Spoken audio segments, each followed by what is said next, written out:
to throw a little love out there. Okay. All right, we're rolling, Dennis. Okay, here we go. Hi, I'm Dennis Paulson here at KVCR Sports, our sports talk. I'm here with the legend, Dave DeWoody. And believe me, he is a legend. He's won, how many, 5 CIF championships? In high school, back in the day in Needles, won a CIF championship, correct? Yes.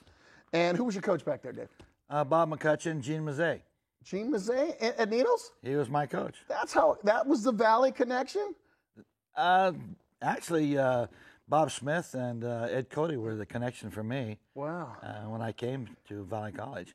But Gino was he was like the quarterback coach and backfield coach. Now, Gino had a little history, too, where he came from. You gave me a little story on him one day. New Mexico, right? He went to New Mexico, I believe. I think his roommate turned out to be a governor of New Mexico. Yeah, that's a nice roommate, huh? Right?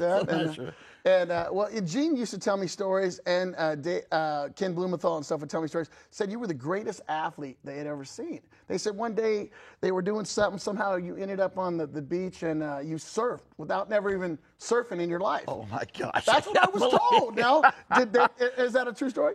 Gino took me up to, I used to go all the time with Coach Mazzei. All right, and he'd take me all, with him. I guess he just kind of, I didn't know you had together. them kind of skills. That's balance right there. So he takes me up to, up there in Northern California. Okay. And he says, I'm going to go do this. And he says, you want to go down to the beach? So I said, yeah, I'll go down to the beach. And I said, I think I'll try surfing. So I went out there, and I guess it's one of the hottest surfing places around. And I went out and caught a wave and stood up and rode it in. Said, okay, that's surfing. Surfing, I got it. What's the big deal? Thank you very much. Yeah, that's unbelievable. And Gino, that's funny you say that because he had a lot of beach connections. St. John Smith, Karch Cry, that's why he got into the volleyball. He knew all those people, and that was amazing. But back to your football days. So you come here, Valley. Like I said, what'd you guys do when you were here? I you were like we were really a very good football team. Defensively, we weren't as strong as I thought, we could be. Okay. But offensively, we had Eamon McWashington, okay, who just did an outstanding job. Went on to Washington State University, and I was the quarterback. Don Ray Sampson was one of my wide receivers. Great receiver, great guy. I mean, he was he could run like the wind, and he was 6'3", could leap. And we threw the ball more then than before its time. Before its time, exactly. And we even ran spread before no one had ever seen it. I mean, Ed Cody was quite an innovator in that situation. Well, obviously, they took notice of your talents because you end up at Cal State LA, right? Yeah. And how'd that come about? Oh my gosh. I went up to Washington State, and I'm from Needles, obviously the desert. Yeah. And I was up there, and that's the real desert. Yeah. And in one day, in 24-hour period that I'm visiting Washington State, it rained, hail, sleet, snowed, and the sunshine. That was enough to. I said, no, I don't think I can cut that. That was more mood swings than you needed, right? That was more mood swings than I needed. So I said, no. Back to Cali. Back to California. I went and. Bob Smith had a connection at Cal State LA, and I went there under Homer Beatty. Wow, what a legend. He was an outstanding football coach. I really loved Homer Beatty. Came out of Santa Ana College. Yes, Santa Ana College. We played against him. Yes. So he knew about you then. I believe so. He must have. Yeah. And you win a national championship. You're part of a national championship team that year, right? Yes. Yeah. And that was before the freshman rule. Remember that? Before the Marshall whole thing? Yeah. That's when freshmen couldn't play, right? So that was the whole deal? Right. Yep. And I come about meeting Dave, and God, great thing, but Dick Bruick was actually part of your classmate, and he was on that freshman squad that could, and he tells me the story. But I come about meeting Dave. I'm looking for a job, and I won 2 CIF champs with him, and the only 2 I've won. I've been coaching almost 20 years, and one of the smartest, most intelligent, level-headed, great coaches I've ever worked with, and I'm going to work with him again. And I'm glad you're still coaching. I'm glad you haven't hung the hat up yet. And he's the new head coach at Indian Springs here in San Bernardino, and all freshmen, right? Couple sophomores. Freshmen and about 7 sophomores. Yep, and that's a little rough. That's a little rough if you know what we're talking. So especially if you got to play a JV schedule. It's basically you got a glorified freshman team, right? Boy, and that's playing it. Junior varsities. And the thing that kids don't understand is you're not physically ready to compete, at that level, right? And then you get the job, you can't even come in until summer. Right. Because the school's not ready. You got no uniforms. You got no facilities. Probably no balls. I was worried about that stuff showing up for the first. And no coaches. Okay, so really? That's right. So I started pulling coaches out of the hat. I even called you, Dennis, but you let me down. I was committed for this year, but you never know what the future holds. So, I mean, like I said, I've learned so much working under him as a mentor and as a coach, just on how you're supposed to run a program. And, it was a pleasure working with you, class act all the way. I love working with you. And you're so smart on just your teaching techniques. And, I'm smart too, though. But anyway, that's okay. But really, I learned from him to how to be a head coach. And I don't know if I'm ever going to be, but if it ever happens, it's because you showed me a lot of positive things. Thank you, Dennis. And a lot of coaches don't understand fundamentals and individuals and techniques and doing all those things. That's you're all old I school. teach. They don't have a clue.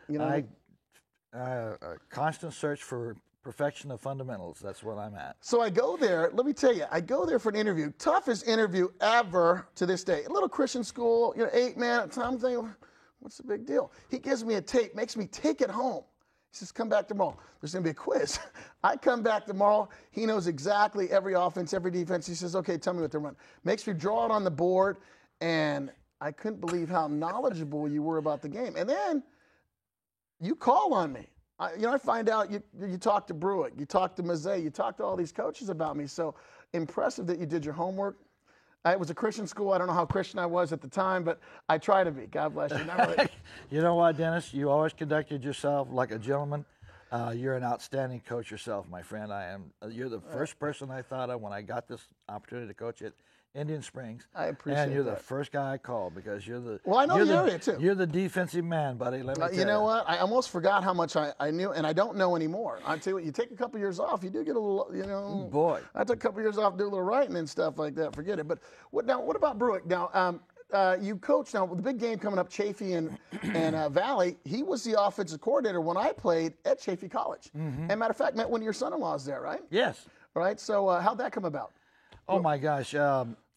Gino told me about the position at Chaffey. Okay. And it was Willie.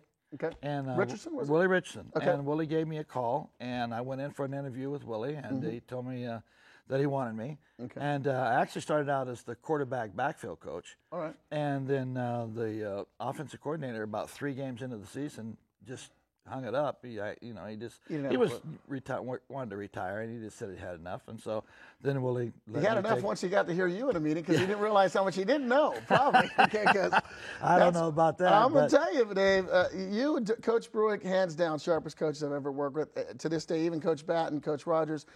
When I send a head coach and the offensive line coach to see you, and they leave the meeting and say, "Wow," that's got to say a lot. So, and that's why look at how many wins you got this year with an all freshman team. We're 3-3 right now. 3-3 right now. So back then, Chaffey and Valley wasn't a big rivalry back then, right? No.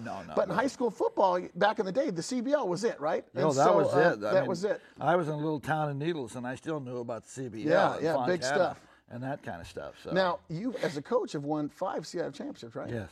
That's impressive. I mean, to win 1 is amazing, but to win 5, and so. Dennis, I had a pretty good defensive guy helping me. No. You need good assistants. You need great players. We can't play the game, but you need a great head coach to realize, that you did. And you were a great head coach. You let everyone coach and do all those things. So, Dave, I appreciate you coming in today.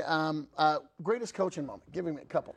Oh, gosh, Dennis. Come on, because you got a lot of them. One of the greatest coaching moments is when I'm standing. We're in a championship game, and we had lost for this championship game, one of the rings you're wearing. We had lost a game to some little school, and this coach that was such a jerk, he comes up to you and says, well, I hope you guys win, because if you win, we have already beaten you, so we'll be considered the number 2 or number 1 team. That's true. That's true. And you looked over at him during the game, and you looked at him, and you said, tell you what. He said, after we get through whipping these guys, why don't you go get your team dressed and we'll whip them too. Oh, man. You know what? That was one of my greatest moments, just watching you tell that game he talks about was my greatest moment, too. As a coach, I have to say, I never slept that night. But coldest football game I ever coached in. Oh, man. Hands down. I mean, had to be, if it wasn't freezing, it was 37 degrees. Okay, because then they had an air balloon. Right? Great Yes. stuff. And, just the way we recruited and the way you did stuff with us. We took a road trip out there, week 10, all of us coaches, Yep. Gus, and we go out there, we eat, and we sit there and we watch this team, and we say, hey, we can beat these guys. You know what I mean? And we got our kids to believe we could win. And you were the first coach ever that made me not, he talked about winning. And to me, that's what you have to do to win. All the other coaches thought it was voodoo to talk about winning a ring. We talked about what kind of ring we were going to get. We were going to win, right? And we won. And that was the power of positive thinking. I thought that we brought that other coaches didn't bring. And some great games. I mean, football is football. That was fun stuff. And it came down to the last play of the game, winning that championship, fun times, and memories I'll never forget in our banquet. So I wear the ring proudly. I wear it all the time. Dick, can we get a visual of that? That's a couple of the championship rings there. Okay, so I got my guest speaker here today, Dave DeWoody, head coach of Indian Springs High School. It's been a pleasure. You don't know how talented and how knowledgeable this man is. And if you got to send your kids anywhere in the next couple of years, send them to Indian Springs, and I promise you they'll learn the game of football. God bless. We're out, and thank you very much. Thank you, Dennis. Thanks again, Dave. Pleasure. Pleasure, my friend. All right.